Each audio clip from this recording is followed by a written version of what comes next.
Okay, here's what the problem statement says in question 2. Write the first 4 terms of the AP when the first term A and the common difference D are given as follows. So we have 5 parts. In each part we are given the first term, we are given the common difference, and we have to write the first 4 terms of the AP. So what I'm going to do is I'm going to write the answers in a table format like this. So on the left column we have the 5 parts that we have to solve, and on the top row we have the first 4 terms.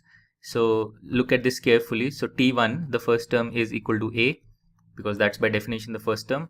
The second term is equal to A plus D, 1 jump of D. The third term is equal to A plus 2D, 2 jumps of D.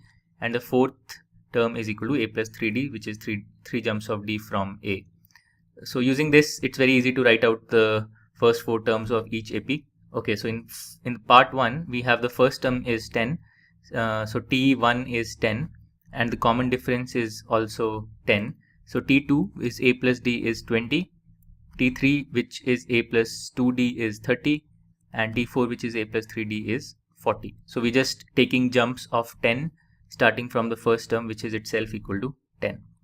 Now let's go to the second part. So in the second part, the first term is minus 2, but the common difference is 0. So basically, starting at minus 2, no matter how many jumps of D we take, we will still remain at minus 2. And you can verify it if you want by plugging in the values of A and D into these expressions also. So D and 2D and 3D are all 0.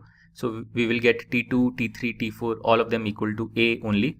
So we will get the series minus 2, minus 2, minus 2, and minus 2.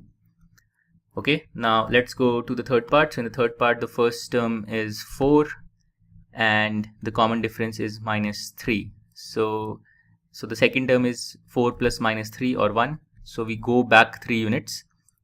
We jump back 3 units on the number line.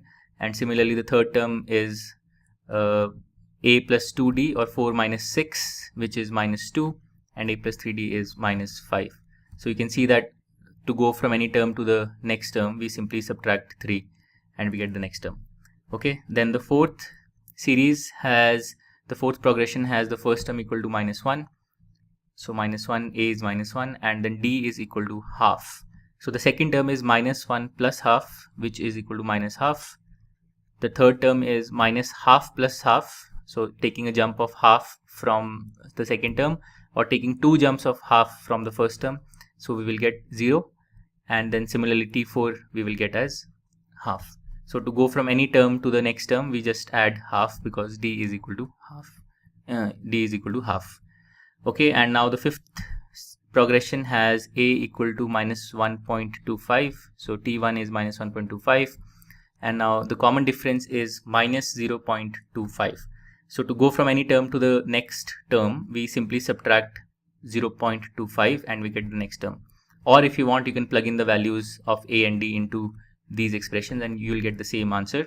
So T2 will be minus 1.50. T3 will be minus 1.75. So I'm just going back 0.25 units from each term to get the next term. And then T4 will be equal to minus 2.00. So, okay, so with that, this question, all the 5 parts of this question are done. To learn more about how QMath can help you crack school and board exams, explore QMath Leap, a live online classroom program run by highly experienced and committed teachers.